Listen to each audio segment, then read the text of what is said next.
대선 주자들 저희가 릴레이로 부정기적으로 만나고 있습니다.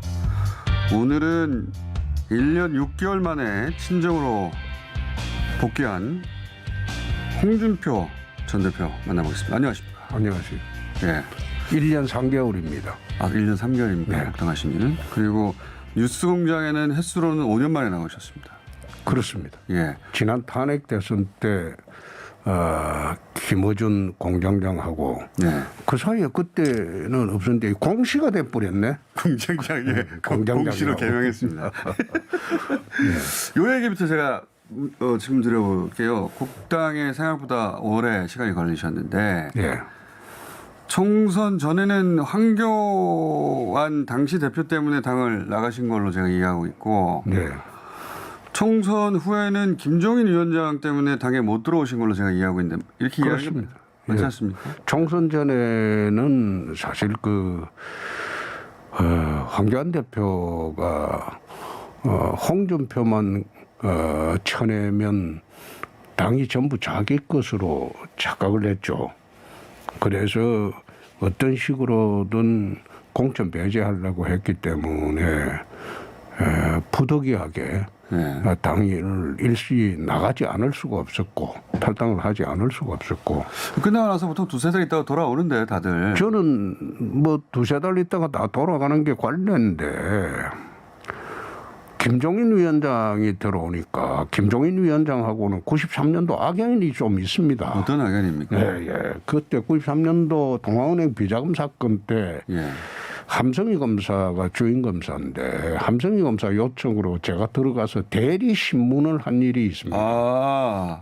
대리 신문을 담당 사건이 해서 아니었는데 그렇죠. 왜 그때는 대리로, 대검에 제가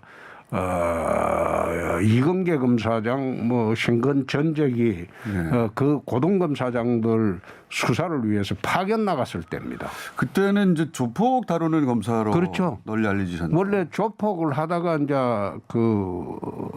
뒤에 배후 세력 수사로 들어가면서 그 사건이 커졌기 때문에 네.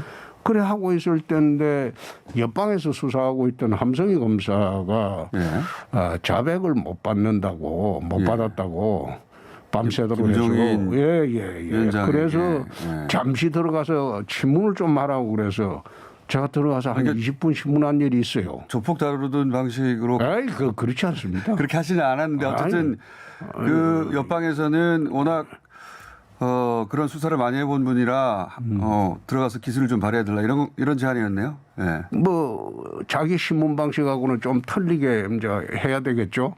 밤새도록 해서도 안 됐으니까 함성희 선배가 검찰사에 남는 그 유명한 검사입니다. 근데 그분이 밤새도록 안 되는 걸 어떻게 20분 만에 자백을 받으셨어요? 그분은 저 설득을 했죠. 설득을 밤새 설득도 안 되는 걸 어떻게 한 20분 설득을 해가지고 설득을 해서 그냥 이제 자백하기로 합의를 설득을 무섭게 하여튼 그런 사건이 있었기 때문에 어쨌든 악연이 있다. 그러니까 검사와 피의자로 만났던 악연이 있었다. 있었는데 제가 어떻게 그래도 검사로 있을 때 신문하던 분인데 그분이 들어와 있는데 거기에다가 내 복당을 심사해달라 심사 서류를 넣기는 곤란하죠. 그래서 내가 그분이 임기 마칠 때까지 기다렸던 겁니다. 김종인 위원장이 그러면 의원님을 싫어하겠네요. 제가 그분 한 번 만났습니다. 만나고 그분이 또 업무를 마치고 나가고 난 뒤에 저는 그분을 비난한 일이 한 번도 없습니다. 그리고 한번 인사를 사무실에 가서 드린 일도 있습니다. 퇴임 후에. 알겠습니다. 이번에 대선 출마하시는 거 맞죠?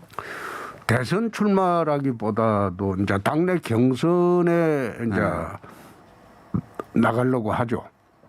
그게 대선 출마 아닙니까? 대선 그건 출마. 아니죠. 후보가 돼야지 이제 대선 출마가 되는 것이고 그건 당내 경선 출마죠. 알겠습니다. 그렇게 일단 표현하죠. 그러면 경선에 출마할 의지가 있으신 거고 보시기에 이제 보수 후보군도 꽤 있지 않습니까? 많죠. 예, 많이 있는데 보시기에 본인보다 나은 후보가 있습니까? 그거는 경선 전에 그런 이야기 하는 거는 결례죠. 결례인데 예. 참 하나 유감스러운 것은 국민의힘이라는 야당이 그 사이에 얼마나 잘못했으면 당내에 있는 후보에 대한 지지도보다 당 밖에 있는 후보가 더 지지도가 높은 판이니 오래됐죠, 그런. 그러니까 그 사이에 당내에 있는 후보들이나 당내에 있는 사람들이 그 점은 반성을 해야 되겠죠. 그러면 이제 당연히 이제 예상된 질문인데 예. 윤석열 전 총장이 마침 출마 선언을 했으니까 예. 예. 더군다나 본인도 이제 검사 출신이시고 오래됐지만 이젠 예. 그 유심히 보셨을 거 아닙니까? 그 태도나 뭐 언어나 아니면 대응 능력이나 어떻게 보셨습니까? 어떤 대목이 눈에 들어오셨습니까? 지금 윤 총장이 그 대통령 후보로 나서겠다고 출마를 이제 이틀 전에 했죠. 할 때 나는 윤 총장이 어떤 행동을 취하고 어떤 말을 하더라도 거기에 나는 별로 관심이 없습니다. 이 대선이라는 거는 국민들이 어느 후보를 선택할지 그것은 최종 단계 가서 우리가 판단할 문제이기 때문에 지금 윤 총장이 어떤 스탠스를 하든지 윤 총장을 제가 감론을박할 필요는 없어요. 꽤 많이 하셨는데 이미. 네? 꽤 많이 이미 하셨는데. 이미 한 거는 이제 제가 이야기했다기보다도 예. 질문이 들어오니까 답변을 안 할 수가 없잖아요. 질문이 들어오니까 답변을 안 할 수가 없는데 아니 어떻게 제가 여태 정치하거나 뭐 검사하거나 공직생활 하면서 한 40년 동안 질의에 내가 회피해 본 적이 없어요. 질문을 했기 때문에 답을 한 것이지. 그렇지. 먼저 시작한 적은 없다. 내가 먼저 평가를 해본 일이 없는데 정식으로 출마를 했기 때문에 나는 그 평가를 전부 국민들이 한테 맡겼으면 합니다. 국민들이 판단을 잘할 것으로 나는 그러면 봅니다. 제가 질문을 드려볼게요. 그러면. 예. 질문하세요. 바로 네. 근데 질문하면 또 답변하면 그걸 또 디스한다고 그렇게 하니 나 참 요즘 당혹스럽습니다. 쉬운 질문부터 드리겠습니다. 압도적 1위를 몇 달째 달리고 있지 않습니까? 그렇습니다. 보수 후보군 중에는. 그 이겨야 본인이 최종적으로 경선에서 의원님이 이제 국민의힘 후보가 되는 건데 이거 아주 일반적인 질문인데 이길 것 같으십니까? 윤 총장은 우리 진영에 올지 그리고 독자 출마를 할지 어떻게 정치적 스탠스를 취할지 지금 아무것도 정해진 게 없습니다. 안 들어올 가능성도 있다고 보세요? 아니 나는 그런 예측은 하지 않습니다. 그 이야기를 하죠. 입당을 하십시오. 예. 입당을 해서 과거에 YSDJ 경선 그리고 이명박 박근혜 경선처럼 당내에서 치열하게 국가 운영 능력이나 그리고 본인과 가족의 도덕성 문제를 상호 검증을 하고 예. 그렇게 해서 당내 후보가 되는 사람이 대통령 선거에 나가는 게 옳지 않느냐. 예. 입당 촉구를 하고 있죠. 그런데 자 윤석열 전 총장의 스탠스가 명확히 정해지면 그때 내 의견을 말씀드리겠습니다. 근데 안 들어올 수도 있다. 그러니까 안 들어와야 된다가 아니라 그럴 가능성도 배제할 수 없다. 이렇게 판단하세요, 정세를? 아니, 나는 그런 판단이고 판단까지는 안 하고. 그거는 본인의 선택에 딸려 있는데 예. 본인이 지금 모호한 선택 스탠스를 취하고 있으니까 지금 아마 국민의힘에 입당 안 한다고 단정적으로 하면 지지율이 폭락할 겁니다. 지지율이 폭락할 겁니다.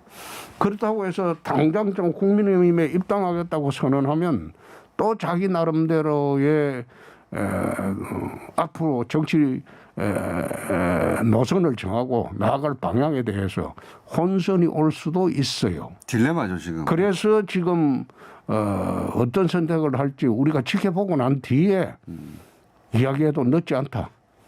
지금은 윤 총장이 어떤 선택을 할지 모르기 때문에 제가 말씀드릴 게 없습니다. 그러면 국민의당 이제 윤 총장이 그런 갈등을 하는 이유 중에 하나는 아마 국민의힘 내부에 윤 총장을 다 환영하기만 하는 사람은 있는 게 환영하는 사람만 있는 게 아니니까 흔히 이제 당권파 혹은 신주류라고 하는 과거에 탈당했던 바른 정당 그 분들은 본인들이 후보를 충분히 낼 수 있는 역량도 있고 그리고 후보도 있는데 윤석열 전 총장 우리가 옹립하듯이 할 필요는 없는 거 아니냐. 우리 사람들로 충분히 만들 수 있다. 이렇게 생각하는 것 같아요. 보니까. 그죠? 그리고 또 한쪽에서는 과거에 주류였던 분들은 무슨 소리야 윤 총장과 함께 가야지. 이렇게 나뉘어져 있는 거잖아요.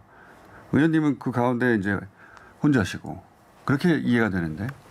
그렇게 갈려 있다 보니까 윤 총장이 들어왔다가는 내가 속된 말로 잡아먹히지 않을까. 이래서 못 들어오는 것도 있죠. 그죠? 글쎄, 나는 그거 뭐 윤 총장 머릿속에 들어가 보지 않아서 어떤 그 결정을 할지 내가 모르겠습니다만은 저는 그런 세력 구도가 있는 건 맞잖아요. 아니 윤 총장이 어떤 결정을 하든 간에 나는 그게 개의치 않습니다. 이렇게 하든 저렇게 하든. 제가 세운 계획과 그리고 노선대로 나아갈 뿐이지. 원래 그러신 분이죠. 저는 여태 정치도 그래 해왔고 앞으로 마무리 정치도 그렇게 할 겁니다. 당내에 그런 구도가 있는 건 맞죠. 당내 그런 구도는 나는 느껴본 일이 없어요. 당내에서 제가 이 당에 26년이 있었습니다. 그러니까 일반 당원들이 지지하는 것은 대부분 홍준표입니다. 네? 그거는 그래 웃는 게 아니고 물론 지금 와서 정권 교체에 대한 열망 때문에 주저하고 있는 부분도 있어요. 내 일례를 한번 들어볼게요. 지난번에 당대표 경선 때 홍준표 복당에 저는 찬성을 왜 했겠습니까? 저 찬성을 해줘야지 표가 온다고 생각했기 때문에 당대표 후보들이 단 한 명도 복당 반대를 한 일이 없습니다. 제가 하는 이야기는. 그러니까 홍준표로 정권 교체가 가능하다고 판단하는 순간 확 몰릴 수 있다. 그렇습니다. 기본적인. 그러니까 지금 윤석열 총장으로 정권 교체가 가능하다고 보기 때문에 그쪽에 몰려 있는 것이고. 그리고 이제 본인이 정식으로 대선 출마 선언을 했기 때문에 지금 국민적 검증 과정을 지금 거쳐가고 있는 것이고. 첫 단계죠. 그리고 국민적 검증 과정을 거친 후에도 여전히 윤석열만이 정권 교체의 키가 될 수 있다. 그렇게 되면 당내 들어와서 경선을 해도 본인이 쉽게 이기겠죠. 그러면 그 당선된 경선에서 이긴 후보를 중심으로 정권 교체에 나서면 되는 거예요. 그런데 거기에 무슨 술수가 있거나 무슨 업무가 있거나 그렇게 해서도 안 돼요. 의원님은 그런 술수나 업무 없이 그냥 본인의 스탠스를 계속 가시는 건데. 그렇습니다. 근데 당내에 다른 생각하는 분들이 있는 건 사실일 것이고. 당내 전부 저하고 같은 생각을 하고 있으면 이 당은 김정은의 당이지. 노동당이지 북한에. 그래서 세력 구도가 있는 건 맞지 않습니까? 나는 세력 구도는 들어간 지 지금 며칠 되지 않았기 때문에 잘 모릅니다. 근데 의원님이 최종 후보가 되려면 윤석열 말씀하신 대로 윤석열 전 총장이 밖에서 점점 지지율이 탄탄해지고 그래서 결국은 윤석열로만 정권 교체가 가능하겠구나 하면 윤석열로 가는 것이고 그게 아니라 뭔가 불안하고 뭔가 검증 과정에서 삐걱거리고 그래야 의원님한테 기회가 오는 거 아닙니까? 근데 지금 여러 가지 이야기들이 있지만 그중에서 이 대목은 좀 검증에 들어가면 대응이 쉽지 않을 것이다 하는 대목이 보이십니까? 내 이야기 그거는 할 수가 없어요. 그거 이야기하면 또 디스한다는 이야기만 나오고. 이게 있죠, 그죠? 그거는 내가 이야기할 수가 없죠. 예. 없는 게 아니라 얘기할 수 없는 겁니까? 얘기할 수가 없죠. 얘기할 수가 없다. 이거. 그거는 입당에서 들어오고 난 뒤에 상호 검증할 때 나올 이야기입니다. 검찰 출신이시니까. 예. 그런데 예. 왜 서울시장이 바뀌었는데 아직 안 잘리고 그대로 하고 있죠? 그러게 말이에요. 응? 난 그러게 서울시장 말이에요. 바뀌면 제일 먼저 김어준 씨가 잘릴 줄 알았는데. 근데 왜 안 잘리고 지금 계속 방송을 하고 그러게 있네요. 말입니다. 어. 오세훈 시장이 노력을 많이 하신 것 같아요. 국민의힘에서도 노력을 많이 하신 것 같은데 그게 잘 안 되나 봐요. 저도 궁금하네요. 근데 오 시장이 점잖해졌죠. 내가 잡았으면 제일 먼저 김호정이부터 잘랐을 거예요. 오세훈 시장이 정말로 제가 계속 이 일을 하길 원했다면 언론에 막 쏟아지고 그런 보도가 나올 때 그냥 두라고 했겠죠. 가만히 있었잖아요. 잘리길 원하셨는데 힘이 모자랐나 봅니다. 자, 그 얘기는 넘어가고요. 일단락 된 것 같아서. 제가 궁금한 지점은 이런 겁니다. 검찰 출신이고 그렇다면 기수로도 봐도 그렇고 검찰 내부의 얘기도 들으실 거고 뭐 검찰총장 출신들과도 인연이 있을 거고 듣는 얘기가 많이 있을 거 아닙니까? 우리는 모르는 이야기들. 나중에 상호 검증할 때 내가 이야기할게. 들으신 이야기가 좀 있죠, 그죠? 내용은 말할 수 없는데 지금 여의도에 떠돌고 있는 내용이 그 떠돈 지가 지금 6개월이 넘었습니다. 예. 6개월이 넘었어요. 그래서 정치인으로서 윤 총장에 대한 이야기가 떠들고 있은 지 6개월이 넘었어요. 이틀 전에 공식으로 선언했으니까 그 얘기들의 팩트 체크가 지금부터 이루어지고 있겠죠. 근데 그걸 기다리는 것이죠. 알겠습니다. 직접 말씀하시지 않겠다는 건데 그러면 내용 말고 판단에 대해서 하나 여쭤보겠습니다. 전혀 예상치 못했던 건데 갑자기 이제 부인이 등장을 했어요. 어제. 그 내용에 대해서 여쭤보는 게 아니라 부인이 이렇게 등장해서 본인의 입으로 본인과 관련된 여러 가지 이야기를 하는 그 정부적 판단에 대해서는 어떻게 보십니까? 나는 그 치명적으로 실수했다. 그거 하는 거 아니에요. 상대방이나 누구라도 그런 이야기는 정치판에서 하기가 어렵습니다. 그렇죠. 근데 본인 힘으로 물꼬를 터버렸으니까 이제 그 진위 여부에 대해서 지금 국민들이 이제 집요하게 검증을 하려고 들 거 아니에요. 왜 그런 판단을 했을까요? 저도 납득이 잘 안 가는 판단인데. 저도 잘 모르겠어요. 어쨌든 그 판단에 대해서 판단해 보자면 잘못된 판단이라고 보시는 거죠? 그렇죠. 그거는 대응할 만한 성질의 것이 아닌데 너무 일찍 그걸 갖다가 객관화시키고 일반화시켜가지고 과연 윤 총장한테 무슨 덕이 되겠느냐. 그건 상당히 나 어제 그 공개되는 거 보고 좀 잘못 판단했다. 그런 문제는 상대 정치인이 거론할 수 있는 문제가 아니거든요. 그렇죠. 어렵죠. 정치판에서 누구라도 그걸 거론하기가 어려워. 언론도 다루기 어렵죠. 그 언론도 그런 문제를 활자화시키기가 어려워요. 어렵습니다. 지상파에서는 최소한 다룰 수가 없어요. 그런데 그게 지금 활자화가 돼버렸어요. 저도 납득이 안 가는 그래서 대목인데. 나는 그걸 쳐다보면서 좀 성급하지 않았나. 그거는 누구도 거론할 수 없는 문제인데.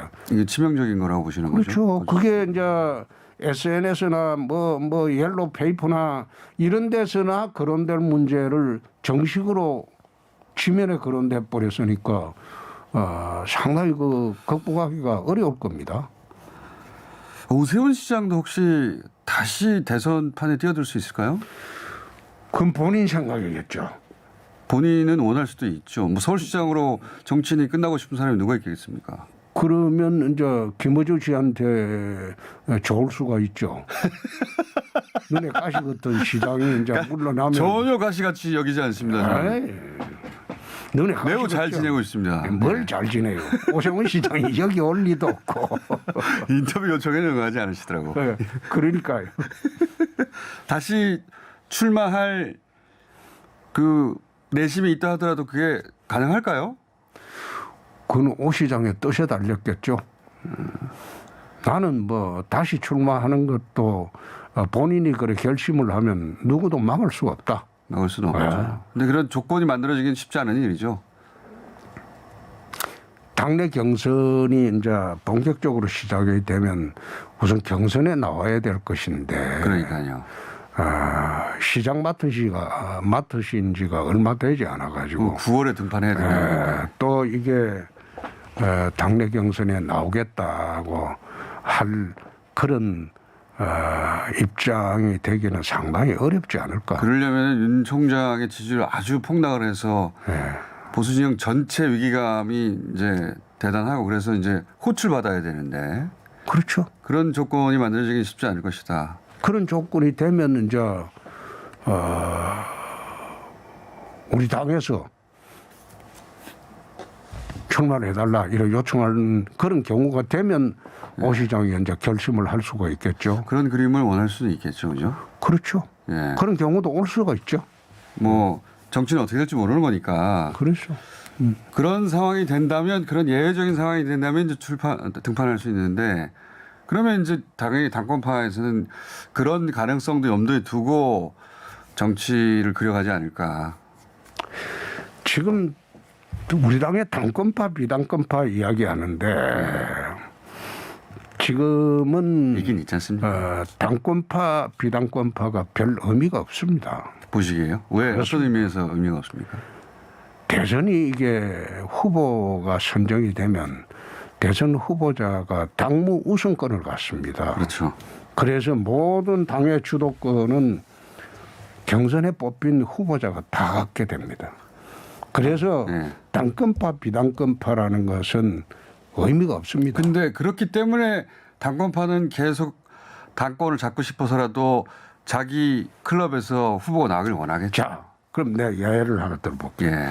내년에 정권 교체가 돼갖고 우리 당에서 대통령 후보를 선출했다. 예. 당선됐다. 예. 그게 3월 9일입니다. 예.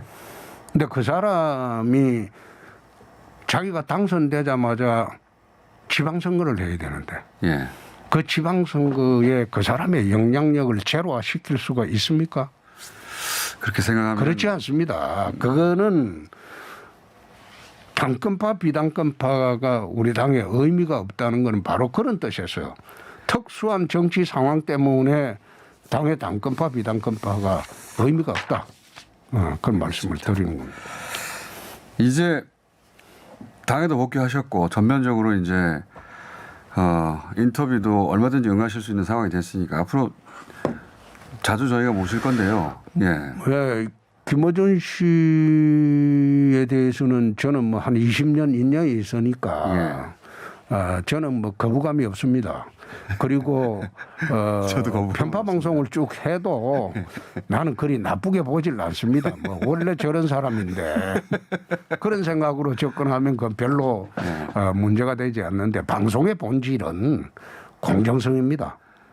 알겠습니다. 난 김어준 씨가 큰 방송인으로 태어나기 위해서는 지금부터는 공정성을 좀 기해 주시도록 부탁드립니다. 알겠습니다. 네. 좋은 감사한 조언으로 받아들이고 예. 근데 이미 1위를 하고 있어요. 네? 이미 1위를 하고 있어요. 근데. 이미 큰 방송이 되어 있어요. 네. 걱정하시는 것과는 다르게. 자, 의원님은 앞으로 저희가 네. 현안 평가할 때도 네. 대선 후보로가 아니라 논평도 워낙 날카롭게 하시니까. 그런데 그게 이제 그때도 제가 상당히 걱정스러운 게 요즘 언론 인터뷰에서 걱정스러운 게 제가 앞으로 어떻게 할 것인가 이걸 물어주는 게 아니고 윤석열에 대한 이야기만 자꾸 물으니까 아니, 아니 그리고 요즘 의원님이 인터뷰하기가 싫어요. 의원님이 대선 후보가 되려면 윤석열 그 전 총장부터 이해야 될 거 아닙니까? 그러니까 물어보죠. 아니 대한민국 대통령 선거는 이 아주 다이나믹합니다. 예? 초반에 나갔던 사람들이 끝까지 대통령 되는 예가 별로 많지 않아요. 예. 예? 2002년도 노무현 후보가 처음에 이인재 후보가 대결했을 때는 28대 2였어요. 예. 2%로 출발했어요. 지금 나는 민주당의 이재명 후보가 독주하고 있지만은 저 끝까지 갈 수 있을까? 나는 그걸 보지 않습니다. 끝까지 못 갈 수도 있다고 보시는 그럼요. 거예요. 예. 윤석열 전 총장도 끝까지 못 갈 수도 있다고 아니 보시고. 그거는 한국 정치의 다이나믹한 것을 본 게 한두 번이 아닌데. 알겠습니다. 근데 그걸 갖다가 지금 전제로 다 결정을 해버리면 무슨 경선이 필요하고 본선 투표가 필요합니까? 알겠습니다. 여론조사로 다 끝내버리고 그만 그렇게 하면 말지. 그만 화내시고요. 알겠습니다. 그러니까 그런 거 자꾸 물으면 내가 나오기 싫다 이 말이야. 그런 것도 조금 묻고 딴 것도 묻고 네. 할 테니까 그 홍준표 의원님과는 오랜 인연도 있고 서로 잘 이해하고 있으니 언어도 저희가 좀 자주 모시려고 합니다. 예. 야, 여기도 오고 예. 다스베이다도 한번 불러주세요. 예, 나갈게. 유튜브도 맞아 아이, 그럼. 하지 않고 알겠습니다. 예. 예, 예. 오늘 여기까지 할 텐데요. 워낙 지금 말을 조심해야 할 타이밍이셔가지고 아직 다 말을 못 하시는 것 같은데 막 말할 수 있을 때가 오겠죠, 그죠? 예, 그때 그 전에도 자주 모시겠습니다. 자, 예, 예. 예. 앞으로 단골이 되실 것 같은 예. 국민의힘의 홍준표 의원이었습니다. 감사합니다. 고맙습니다.